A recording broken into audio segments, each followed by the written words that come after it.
Assalamualaikum warahmatullahi wabarakatuh. Perkenalkan, nama saya Davin Ibransyah, NIM F1D1 19040. Saya akan menjelaskan statistik pada nomor 3. Baiklah, yang pertama saya akan menjelaskan statistik minyak konvensional di Indonesia pada tahun 1980 sampai dengan tahun 2017. Jika dilihat dari statistik tersebut, secara berturut-turut, rata-rata pertumbuhan produksi tahunan minyak mentah jika dipersenkan pada periode 1980 sampai 1984 itu sebesar 1,3% per tahun. Dan pada periode selanjutnya, periode 1985 sampai 92 itu sebesar 1,5% per tahun, dan pada tahun 93 sampai 96 itu sebesar 0,6% per tahun. Puncak produksi minyak mentah jika dilihat dari statistik dengan garis yang berwarna kuning itu pada tahun 96 yang mencapai 1,5 juta barel per hari. Pertambangan minyak mengalami masalah akibat eksploitasi minyak yang terus dilakukan KKKS tanpa dilindungi oleh penemuan cadangan yang baru. Selanjutnya, sejak tahun 97 produksi minyak mentah itu dengan statistik garis berwarna kuning mulai turun dan terus berlanjut sampai dengan saat ini. Pada periode tahun 2010 sampai 2015, produksi minyak mentah di Indonesia jika dipersenkan rata-rata turun sebesar 4,0% setahun. Jika dilihat dari statistik, cadangan minyak konvensional ini terus menurun, ditambah jumlah konsumsi saat ini yang sudah melampaui batas. Menanggapi konsumsi minyak konvensional yang terus meningkat dan produksi minyak yang menurun, salah satunya dikarenakan saat ini 99% transportasi di Indonesia masih bergantung pada migas.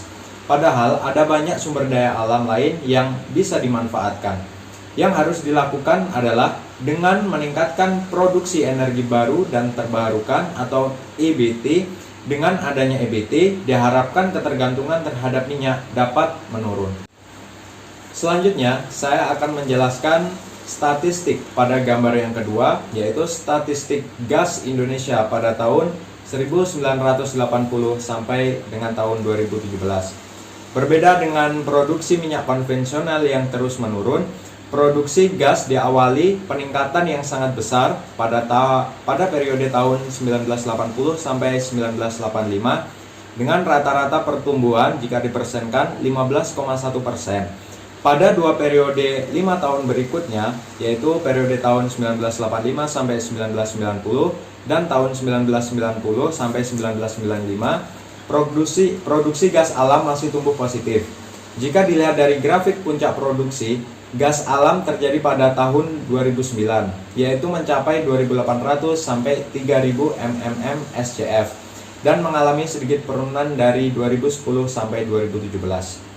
Untuk konsumsi gas bumi di Indonesia yang sebanyak 39 miliar kubik per tahun masih di bawah kemampuan produksi gas sebanyak 73,2 miliar kubik per tahun.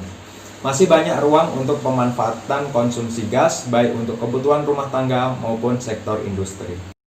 Baiklah, selanjutnya saya akan menjelaskan gambar statistik yang ketiga, yaitu statistik batubara di Indonesia pada tahun 1980 sampai tahun 2015. Jika dilihat dari statistik pada periode tahun 1980 sampai 1991, produksi dan konsumsi batubara di Indonesia kurang dari 50 juta ton per tahunnya dan masih beriringan dengan antara produksi dan konsumsinya. Pada tahun 1992 sampai 2013, produksi batubara di Indonesia mengalami peningkatan dan puncaknya pada tahun 2013 yang mencapai hingga 550 juta ton per tahunnya dan mengalami sedikit penurunan pada tahun 2014 sampai 2016 yang memproduksi kurang lebih 400 sampai 450 juta ton per tahunnya. Jika dilihat dari statistik, untuk konsumsi batubara di Indonesia masih sedikit, hanya mencapai kurang lebih 100 juta ton per tahunnya. Oleh karena itu, Indonesia mengekspor 70-80% total produksi batubara dan sisanya dijual di pasar domestik. Ekspor batubara yang tercatat dalam Kementerian ESDM pada periode tahun 2006 sampai 2016 sebesar 2.903,1 juta ton. Baiklah, itulah sedikit penjelasan dari saya mengenai statistik minyak konvensional, gas, dan batu bara di Indonesia. Jika ada kesalahan, saya mohon maaf. Saya akhiri. Wassalamualaikum warahmatullahi wabarakatuh.